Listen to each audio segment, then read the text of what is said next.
Hello friends, welcome back to my channel dream crown. So after a long time आज के इस video हम बात करेंगे संसदीय प्रक्रिया, पार्लियामेंट्री सिस्टम के बारे में।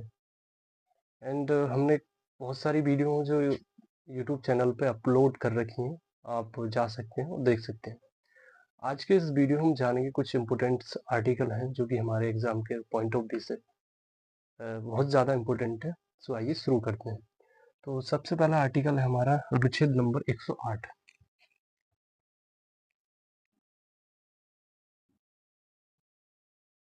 अनुच्छेद नंबर 108।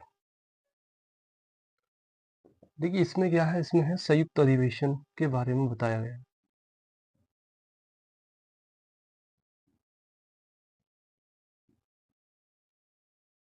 संयुक्त अधिवेशन, ज्वाइंट सेशन।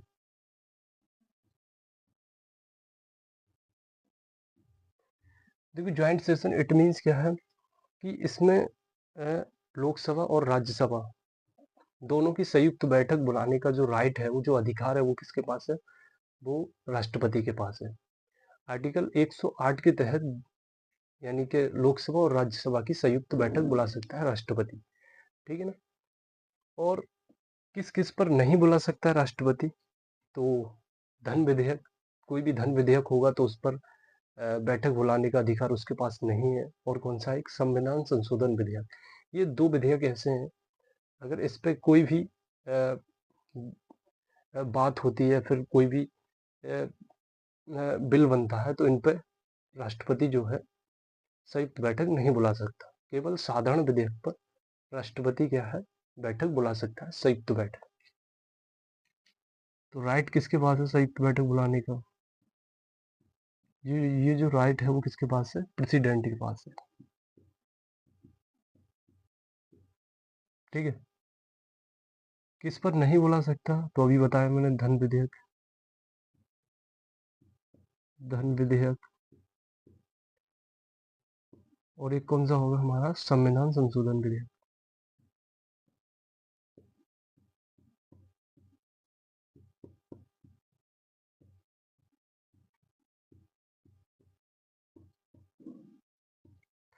इन पर जो है, दोनों बिलों पर क्या है, संयुक्त बैठक नहीं बुला सकता राष्ट्रपति।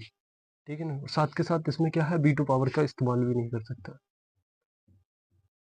वीटो पावर का इस्तेमाल नहीं कर सकता। ठीक है। अच्छा, ये क्वेश्चन अक्सर पूछा जाता है कि संयुक्त अधिवेशन अब तक कितनी बार बुलाया गया है? तो 3 बार बुलाया गया है। ठीक है ना? तो सबसे पहले संयुक्त अधिवेशन बुलाया गया था दहेज निषेध विधेयक पर। ठीक है, दहेज निषेध विधेयक। ये विधेयक कब का है? ये विधेयक है 1961 का। ठीक है। दूसरा कौन सा हमारा? 1978 का है, बैंकिंग सेवा से संबंधित विधेयक था। बैंकिंग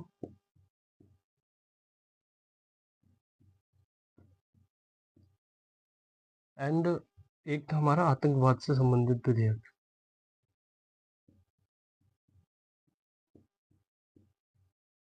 ठीक है, ये कब का है? ये है 2002 का।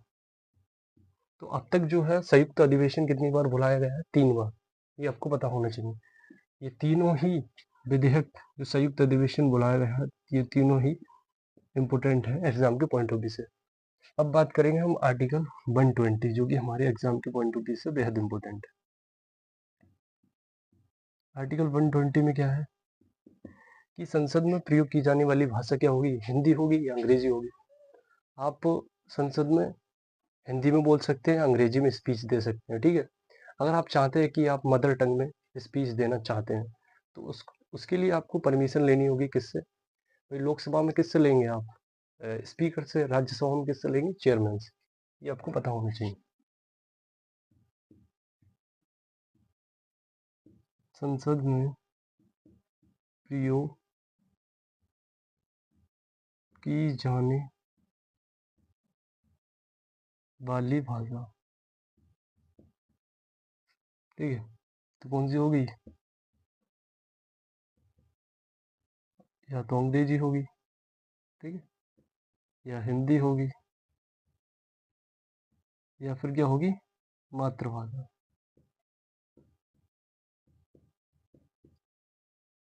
ठीक है,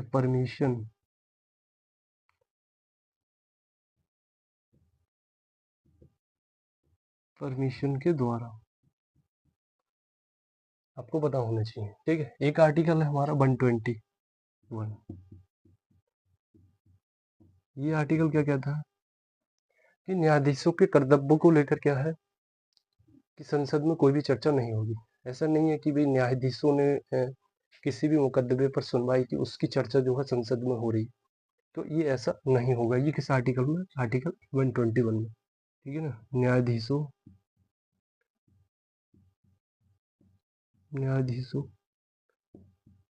के कर्तव्यों को लेकर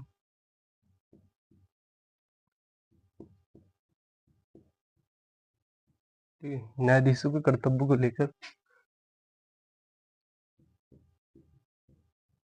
संसद में डिबेट नहीं होगी।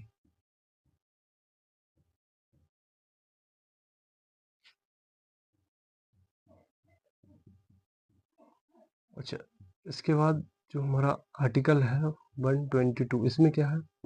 इसमें संसद के कार्यों को लेकर,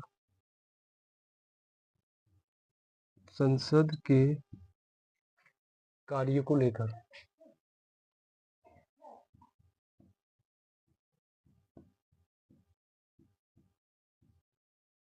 संसद के कार्यों को लेकर न्यायालय में बहस नहीं होगी। न्यायालय में बहस नहीं होगी।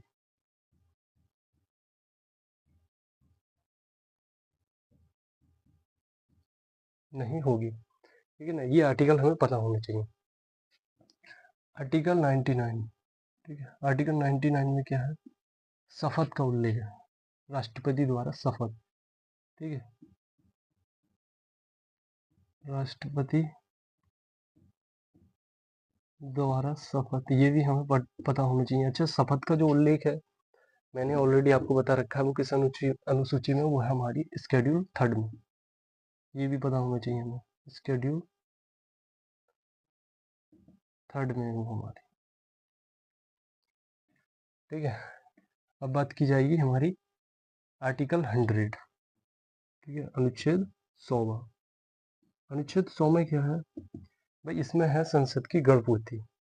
संसद की गण पूर्ति इट मीन्स कि लोकसभा या फिर राज्यसभा, अगर लोकसभा या राज्यसभा में जो मैक्सिमम सदस्य है उसका 1/10 सदस्य अगर नहीं है, तो लोकसभा के जो कौन होते हैं, चेयरपर्सन कौन होते हैं? स्पीकर।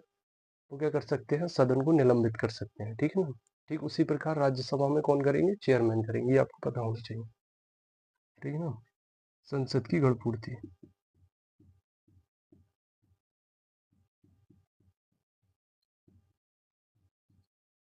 ठीक है, कितना होना चाहिए? 1/10 भाग सदस्य होने चाहिए। ठीक है ना, अगर नहीं है तो क्या है? इसको निलंबित कर सकते हैं। ठीक है ना, निलंबित किया जा सकता है, किया जा सकता है।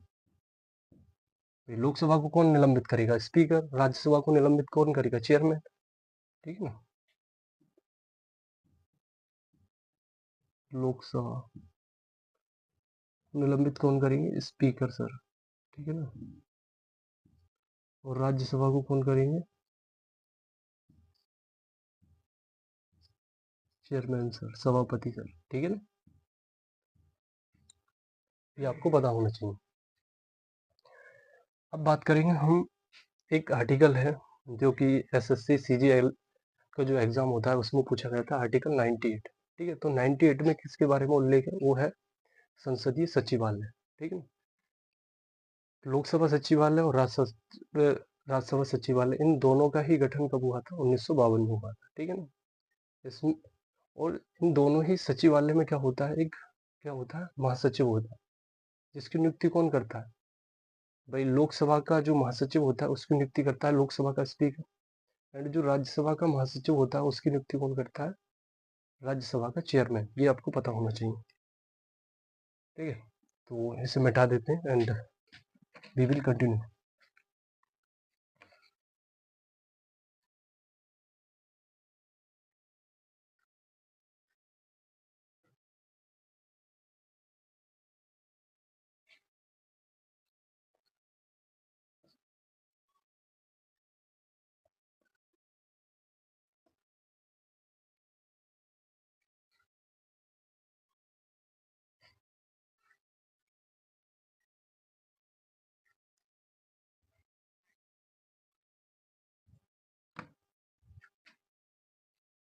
अनुच्छेद नंबर हमारा कौन सा है? 98, ठीक है ना। इसमें क्या है? संसदीय सचिवालय।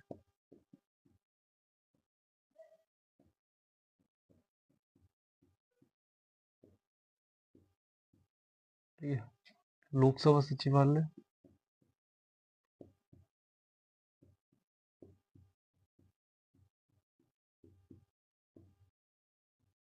और राज्यसभा सचिवालय।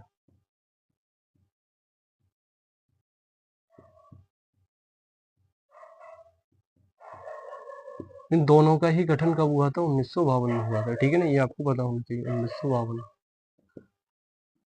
इनका जो स्टैब्लिशमेंट हुआ था या इनका क्या हुई थी, स्थापना हुई थी, 1952 में हुआ था। लोकसभा सचिवालय की जो महासचिव होते हैं, ठीक है, महासचिव, उसकी जो नियुक्ति करता है वो कौन करता है? ठीक है, उसकी नियुक्ति करता है लोकसभा का स्पीकर। लोकसभा का स्पीकर, ठीक है। एंड जो राज्यसभा के जो महासचिव होते हैं, ठीक है ना, इसकी नियुक्ति कौन करता है अभी? राज्यसभा, राज्यसभा के चेयरमैन। सबसे ज्यादा इंपॉर्टेंट है कि संसदीय सचिवालय का उल्लेख किस आर्टिकल में? 98, ठीक है नहीं।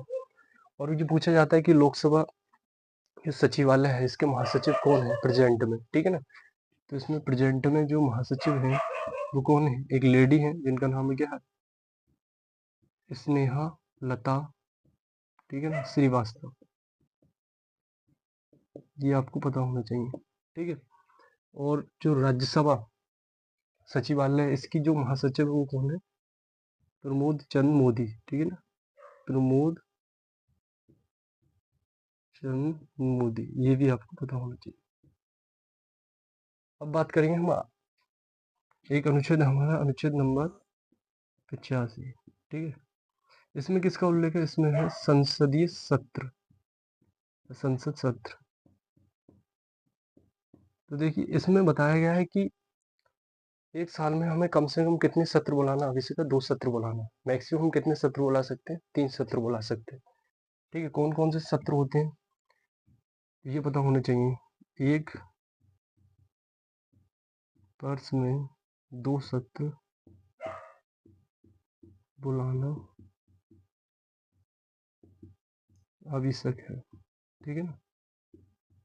अधिक से अधिक कितने बुला सकते हैं? 3 बुला सकते हैं भाई। अधिक से अधिक कितने बुला सकते हैं? 3 बुला सकते हैं। अच्छा, ये जो सत्र होता है, ठीक है, कौन कौन सत्र होते हैं हमारे? एक तो होता है बजट सत्र, दूसरा कौन सा होता है? मानसून सत्र, मानसून सत्र। तीसरा कौन सा होता है हमारा? शीतकालीन सत्र।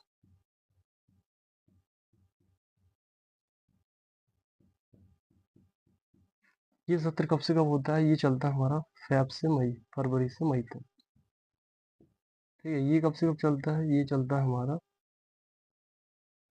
जून जुलाई, ठीक है ना। ये चलता है हमारा जून जुलाई में। और ये कब से चलता है हमारा? ये चलता है नवंबर दिसंबर। अच्छा, इसमें ये पूछा जाता है सबसे बड़ा सत्र कौन सा है? तो वह हमारा बजट सत्र, सबसे बड़ा सत्र। एंड सबसे छोटा सत्र कौन सा हमारा? वो है शीतकालीन सत्र, ये आपको पता होना चाहिए। अच्छा, बात की जाए कि एक क्वेश्चन पूछा जाता है कि प्रश्न काल का जो टाइम पीरियड होता है वो कब से कब तक होता है? तो प्रश्न काल का जो टाइम पीरियड होता है, प्रश्न काल, ठीक है, वो कब से कब होता है? टाइम पीरियड होता है 11 AM से 12 PM तक, ठीक है। 1 घंटे का जो समय होता है क्वेश्चन आवर होता है। इसमें क्या होते हैं? तारांकित प्रश्न पूछे जाते हैं, ठीक है ना, स्टार्ड क्वेश्चन पूछे जाते हैं, ये पता होना चाहिए आपको। स्टार्ड क्वेश्चंस पूछे जाते हैं। जैसे मान लो लोकसभा या राज्यसभा में जो भी क्वेश्चन पूछना चाहता है तो वो क्या करेंगे भाई, स्पीकर है, स्पीकर साहब और मंत्री जी को क्या करेंगे भाई, 15 दिन पहले नोटिस दिया जाएगा कि हम ये क्वेश्चन पूछना चाहते हैं। और इसमें जो मैक्सिमम जो क्वेश्चनों की संख्या होती है, कितने क्वेश्चन पूछ सकते हैं आप, ठीक है, तो वो क्वेश्चन पूछ सकते हो 20 क्वेश्चन। इस पे क्या होता है, स्टार्ट क्वेश्चन बने होते हैं और इनका जो रिप्लाई दिया जाता है, उत्तर दिया जाता है, वो किस प्रकार दिया जाता है, तो कैसे ओरली दिया जाता है, यानी कि मौखिक रूप से दिया जाता है, ये आपको पता होना चाहिए। अच्छा, एक होते हैं अतारांकित प्रश्न। अतारांकित प्रश्न में क्या होता है अभी, उसका जवाब दिया जाता है लिखित रूप में। सो आज के लिए इतना ही बेनिफिशियल होगा आपके लिए। So thank you so much for watching my video.